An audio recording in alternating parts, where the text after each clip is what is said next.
כשישאלו אתכם מהי דרך התצורה של מילה, אתם צריכים להתלבט בין 5 דרכים. דרך אחת היא שורש ומשקל.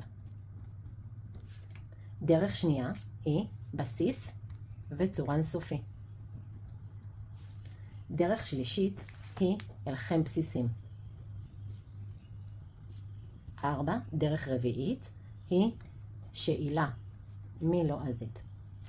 ודרך חמישית היא ראשי תיבות. פחות נפוצה בבגרויות, אבל גם זו דרך ליצור שמות בעברית. שתי הדרכים שמבלבלות תלמידים הן דרך של שורש ומשקל, הדרך הראשונה, והדרך השנייה שמבלבלת תלמידים היא בסיס וצורה אינסופי. אני בעצם אסביר לכם במילים שנשמעות דומה מה ההבדל בין שתי דרכי התצורה. איך בעצם לזהות שהמילה רקדן מופיעה כאן והמילה ספרן מופיעה כאן בבסיס וצורה אינסופי.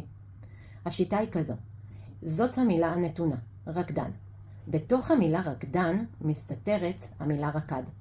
ברגע שהמילה רקד היא פועל, כלומר יש לה שורש. אם יש לה שורש, למילה רקדן יש פועל, לפועל יש שורש, סימן שהמילה רקדן תופיע בשורש ומשקל. במילה ספרן מסתתרת המילה ספר.